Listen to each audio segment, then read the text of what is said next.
Hi అండి, అందరికీ నమస్కారం. నేను మీ Lakshmi. Welcome back to my channel. ఈరోజు మన వీడియో వచ్చేసి మట్టి కుండలో పెరుగన్నం. మట్టి కుండలో పెట్టిన పెరుగన్నం ఎందుకంత రుచిగా ఉంటుంది తెలుసా? మన పూర్వీకులు ఇలా చేయడానికి వెనుక ఉన్న సీక్రెట్ సైన్స్ ఏంటో ఎప్పుడైనా ఆలోచించారా?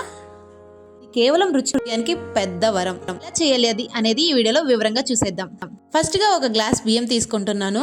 2-3 సార్లు నీళ్ళతోటి బాగా వంపి కడుక్కోవాలి. మనం ఈ అన్నాన్ని కట్టెల పొయ్యి మీద మాత్రమే వండుతున్నామండి. మనం గ్యాస్ మీద వండేదానికి కట్టెల పొయ్యి మీద వండేదానికి కూడా చాలా డిఫరెంట్ ఉంటుంది. సో నేను అందుకని కట్టెల పొయ్యి మీదే వండుతున్నాను.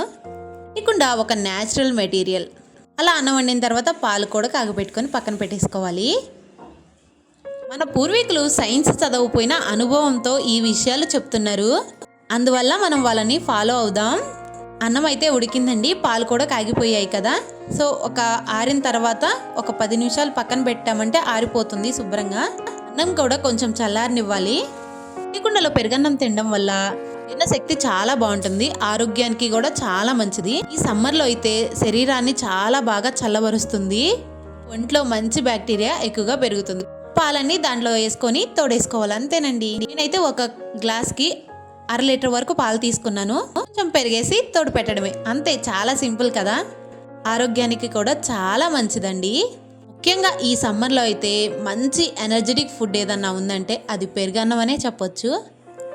మా పిల్లలైతే చాలా చక్కగా తింటారు. అమ్మమ్మలు నాయనమ్మలు ఎప్పుడు మట్టి పాత్రలే వాడేవారు. వాళ్ళు చేసిన ప్రతి విషయం వెనుక ఒక కారణం ఉండేది. కానీ ఇప్పుడు మనం వాడడం వదిలేసాం. కాబట్టి ఇక మీదట మీరు కూడా ఒక్కసారి మట్టి కుండలో పెరుగన్నం వేసి చూడండి. మీకు కూడా డైలీ తినే పెరుగన్నానికి ఈ పెరుగన్నానికి చాలా డిఫరెంట్ తెలుస్తుందండి.